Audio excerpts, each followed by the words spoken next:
হরিনাম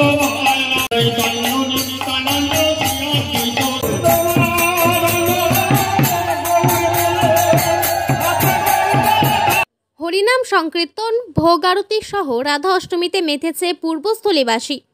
শুক্রবার বৈদিক পাড়া সংলগ্ন কৃষ্ণকালীতলায় সূত্রধর পরিবারে রাধা রানীর উৎসব শুরু হয়েছে।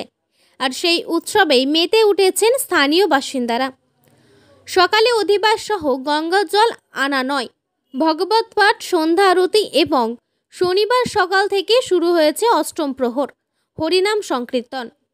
রাসলীলা রবিবার সকাল থেকে হরিনাম সংকীর্তন যোগে নগর পরিক্রমা, ভোগ আরতি এবং 2000 ভক্তের প্রসাদ বিতরণ।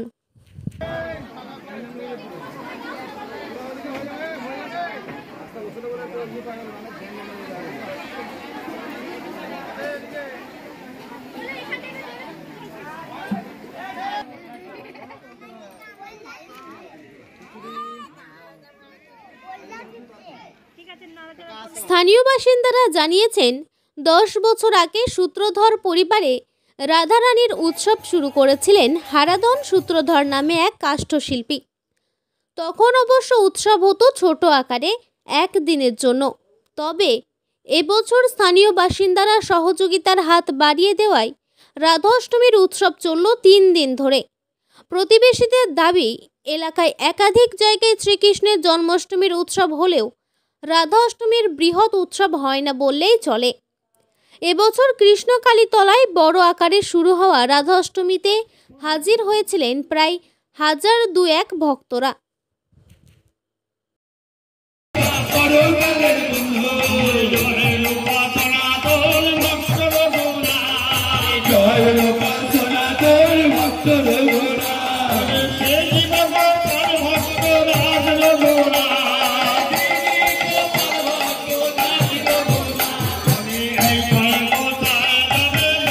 আমাদের পূর্বস্থলী বৈদিক পাড়ায় সূত্রধর পরিবারে রাধারানী উৎসব উপলক্ষে আয়োজন করা হয়েছিল। প্রতি বছর রাধাষ্টমী পুজো হয়, এবছর প্রথম অষ্টম প্রহরের আয়োজন করেছি। 3 দিন ধরে আয়োজন হচ্ছে। প্রথম দিন অধিবাস, শুক্রবারে বিকাল 4টায় জলসাজ দিয়ে গিয়েছিলাম গঙ্গায় নবপল্লীর ঘাটে। বাড়ি নিয়ে এসে অধিবাস আরম্ভ হলো। বেলা 12টা থেকে ভাগবত পাঠ হয়েছে। বিকেল 4টের সময় ভাগবত জলসাজ দিয়ে গেছি। আর সন্ধ্যে 7টা থেকে ভাগবত পাঠ হয়েছে। 8টার সময় অধিবাসের গান আরম্ভ হয়েছে, অধিবাস শুরু হয়েছে।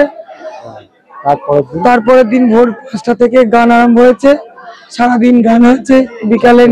বিকাল 4টেতে নীলা কীর্তন পরিবেশন হয়েছে 7টা। তারপরে আবার নাম চলেছে। রাত 12টায় নীলা কীর্তন, রাসলীলা হয়েছে। আজকে নরনারায়ণ সেবা।